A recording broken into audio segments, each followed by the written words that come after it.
സങ്കീർത്തനം 44:2. നിന്റെ കൈകൊണ്ട് നീ ജാതികളെ പുറത്താക്കി ഇവരെ നട്ടു, നീ വംശങ്ങളെ നശിപ്പിച്ചു ഇവരെ പരക്കുമാറാക്കി. സർവശക്തനായ ദൈവം തൻ്റെ ജനത്തെ മിസ്രയീമിൻ്റെ അടിമത്തത്തിൽ നിന്ന് വിടുവിച്ചപ്പോൾ അവരെ വെറുതെ എവിടെയെങ്കിലുമൊക്കെ കൊണ്ടുപോയി സ്ഥലവും സൗകര്യവുമൊക്കെ ഉള്ള ഇടങ്ങളിൽ പറ്റുന്നതുപോലൊക്കെ താമസിപ്പിക്കുകയായിരുന്നില്ല. തൻ്റെ ജനത്തെ പാലും തേനും ഒഴുകുന്ന ദേശത്ത് തന്നെ എത്തിച്ചു. നാം ഒരു വൃക്ഷത്തിൻ്റെ തൈ നടുമ്പോൾ തടമെടുത്ത് ആ സ്ഥലം കിളച്ച് വൃത്തിയാക്കി ഒക്കെയാണ് നടുന്നത്. അതുപോലെ യഹോവയായ ദൈവം തൻ്റെ കൈകൊണ്ട് ജാതികളെ പുറത്താക്കി അവരെ നട്ടു. അവർ ഇന്നുവരെ അവിടെ നിലനിൽക്കുന്നു. നമ്മെയും ദൈവം ഒരു ദൈവസഭയിൽ കൊണ്ടു നട്ടാൽ നാം അവിടെ നിന്ന് വളരണമെന്ന് ദൈവം ആഗ്രഹിക്കുന്നു. ഒരു വൃക്ഷം നട്ടാൽ അവിടെ ഉറച്ചാലേ അതിന് വേരുകളെ മുളപ്പിച്ച് വളരുവാൻ സാധിക്കൂ. നാം അതിനെ പറിച്ച് പലയിടങ്ങളിൽ മാറി മാറി കൊണ്ട് നട്ടാൽ അത് വളരില്ല. അതിൻ്റെ വേര് ഉണങ്ങുവാനിടയായിത്തീരും. ദൈവാലോചനയാൽ നമ്മെ എവിടെ നട്ടോ അവിടെ നാം വളരുവാൻ ഇടയായിത്തീരട്ടെ. വംശങ്ങളെ നശിപ്പിച്ച് ദൈവജനത്തെ പരക്കുമാറാക്കി ദൈവം.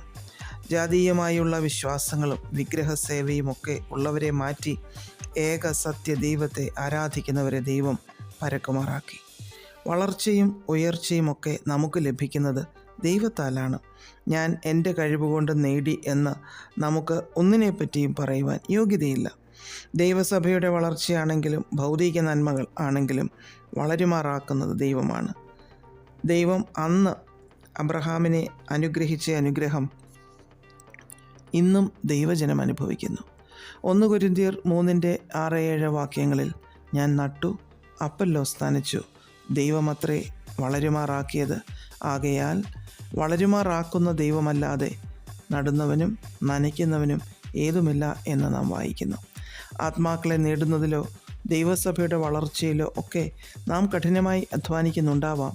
എന്നാൽ നമ്മുടെ പ്രവൃത്തികൾ കർത്താവിൽ വ്യർത്ഥമല്ലാതായിത്തീരുന്നത് ദൈവം അതിൻ്റെ ഉത്തരവാദിത്വം ഏറ്റെടുക്കുമ്പോഴാണ്. യോശുവയുടെ കാലഘട്ടത്തിൽ നടന്നത് ഇന്നും ദൈവസഭയിൽ കൂടി നടക്കുന്നു.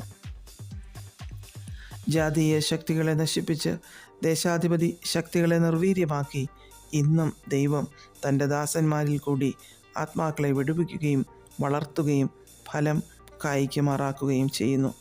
ദൈവം തൻ്റെ സഭയെ, നമ്മുടെ വ്യക്തി ജീവിതങ്ങളെ, കുടുംബങ്ങളെയൊക്കെ വളർത്തുമാറാക്കട്ടെ. പ്രാർത്ഥിക്കാം. പ്രിയപിതാവേ, ഞങ്ങളെ അങ്ങ് വളരുമാറാക്കണമേ.